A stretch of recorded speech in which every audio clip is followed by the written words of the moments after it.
Hi everyone, this is Athiya Zanab and today I'm going to differentiate under, below, beneath and underneath. And I'm gonna explain this topic on saying of one of my students from my school. If you also want me to explain some topic of your choice, please let me know, write down in comment box. Now without wasting time, let's get started for difference between under, below, beneath and underneath. तो सबसे पहले मैं आपको ये बता दूं कि इन चारों का मीनिंग एक ही होता है, वो होता है नीचे, इन अ लोअर पोजीशन। अब सबका मीनिंग अगर नीचे होता है तो इतने सारे वर्ड्स क्यों बनाए गए हैं नीचे शब्द के लिए, राइट? तो इसका आंसर ये है कि हिंदी में भी जब हम नीचे शब्द का इस्तेमाल करते हैं तो अलग अलग कॉन्टेक्स्ट में करते हैं। कभी हम सी लेवल के नीचे की बात कर रहे होते हैं, कभी हम ब्लैंकेट के नीचे हैं, राइट, कभी फ्रिज कवर के नीचे की बात कर रहे होते हैं, तो कभी पेड़ के नीचे की बात कर रहे होते हैं। इट डिपेंड्स ऑन कि आप किसके नीचे की बात कर रहे हो और इसी वजह से अलग अलग वर्ड्स बनाए गए हैं। इस वीडियो को देखने के बाद आपको कोई भी कंफ्यूजन नहीं होगा, trust me. Now let's get started. सबसे पहले हम समझेंगे अंडर।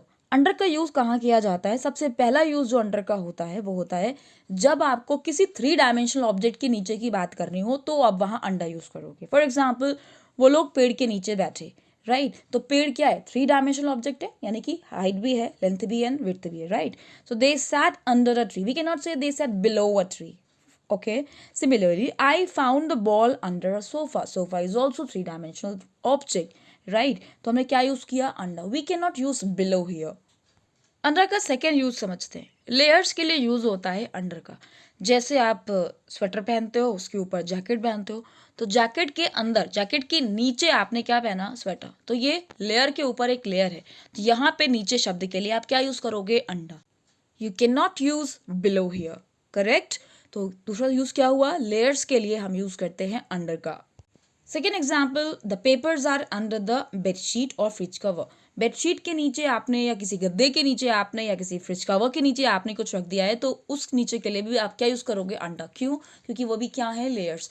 तो whenever you talk about layers and you have to use the word नीचे, then you will use under. Next use है टाइम, मनी एंड नंबर्स के लिए हम यूज करते हैं अंडर का। अंडर 17,000, अंडर 17 आवर्स और under 17 age, right? So age, time, money, numbers, इनके लिए भी आप क्या यूज करोगे? Under. Fourth use of under is whenever you want to talk about mental state, you want to refer to some mental state, okay? For example, I was under a lot of pressure. We cannot say below a lot of pressure. Getting? This is the fourth use of under. Now we are going to discuss underneath. Underneath is an exaggerated form of under. Exaggerate का means होता है बढ़ा चढ़ा के कोई बात कहना। अगर आप अपनी बात को एम्फेसाइज करना चाहते हो, जोर डालना चाहते हो, उस सेंस में आप नीचे शब्द का इस्तेमाल कर रहे हो, तो वहां पे आप अंडरनीथ का यूज करोगे। सपोज किसी का मोबाइल खो गया, काफी टाइम से नहीं मिल रहा है, वाइब्रेट पे है, कॉल जा रही है तब भी नहीं पता चल रहा है, राइट? तो बहुत ज्यादा ढूंढने के बाद वो मोबाइल मिलता है सोफे के नीचे, ओके? तो उस सेंस में जब हम किसी को बताएंगे कि फाइनली सोफे के नीचे मेरा मोबाइल था, राइट?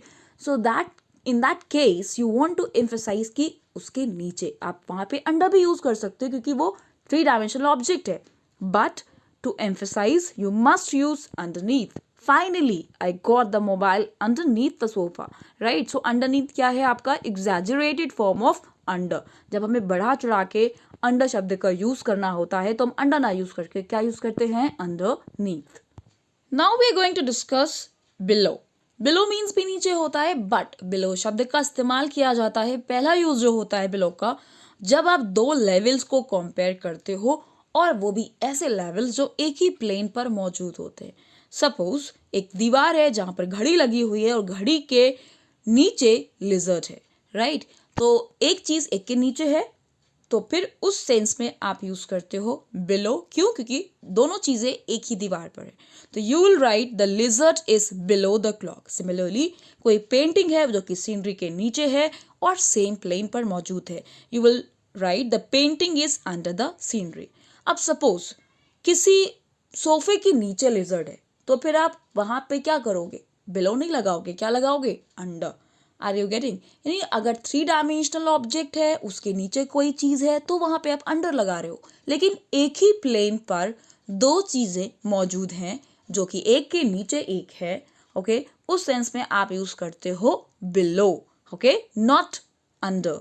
आई विश ये कॉन्सेप्ट आपको क्लियर हो गया होगा, नहीं समझ आया तो फिर से एक बार देखिएगा, समझ आ जाएगा। Second use of below is to refer level of temperature, sea level और altitude. Altitude means height, sea level के लिए या फिर टेम्परेचर शो करने के लिए हम यूज करते हैं बिलो। आपने पढ़ा भी होगा, बोलते भी होगे आप, below 20 degree Celsius, right. So degree Celsius that means temperature वगैरह के लिए आप यूज करते हो बिलो का, ना कि अंडर का। बिलो का थर्ड यूज आपने अपने नोटबुक में काफी बार किया होगा। The main points are given below, answers are given below. So वहां पर भी आप क्या करते हो, एक ही प्लेन पर आप अपने पॉइंट्स को एक के नीचे एक बताना चाहते हो। यानी आपने जो हेडिंग लिखी है, थोड़ा इंट्रोडक्शन दिया, उसके बाद आप कुछ पॉइंट्स लिखना चाह रहे हो, तो you write that main points are given below. तो उस सेंस में भी आप बिलो का यूज करते हो, अंडर का यूज नहीं करते हो। तो यहाँ पर भी यही लिंक होता है कि क्योंकि एक ही प्लेन, एक ही नोटबुक में, एक ही कॉपी में आप उन क्वेश्चंस को, इंट्रोडक्शन और उन पॉइंट्स को लिख रहे हो एक के नीचे एक, that's why we use here below. Now we are going to discuss beneath. Beneath word का यूज किया जाता है whenever you want to describe something is covered. जब कोई चीज पूरी ढकी होती है किसी चीज के नीचे, तो उस वक्त नीचे का यूज करने के लिए हम ना बिलो यूज करते हैं, ना अंडर यूज करते हैं, हम यूज करते हैं beneath, right. For example, ship hid beneath the sea waves. Ship जो था वो छुप गया सी वेव्स के नीचे, यानी शिप पूरा कवर हो गया सी वेव्स के नीचे। तो वहां पर नीचे के लिए आप क्या यूज करोगे, बीनीथ। सिमिलरली जब हम चादर ओढ़ के लेट जाते हैं, चादर के नीचे हैं, तो वी आर कवर्ड, राइट। तो उस वक्त भी नीचे के लिए आप अंडर का यूज नहीं करते हो, किस शब्द का यूज करोगे, बीनीथ का। The next use of beneath is whenever you want to show a low social position or something very disgusting. For example, he's so rude and behaves as if all are beneath him. यानी वो बड़ा rude है और ऐसे behave करता है मानो कि सब उसके नीचे हों। तो इस वक्त जब आप किसी का लो सोशल पोजीशन दिखा रहे हो या किसी चीज़ को डिस्गस्टिंग बोल रहे हो, तो उस वक्त नीचे शब्द के लिए आप अंडर का यूज़ नहीं कर सकते हो, क्या यूज़ करोगे, beneath. Now this comes to the end of the video. I hope the concept is clear to all of you. Till I come with my next video, keep loving grammar, take care and thank you for watching.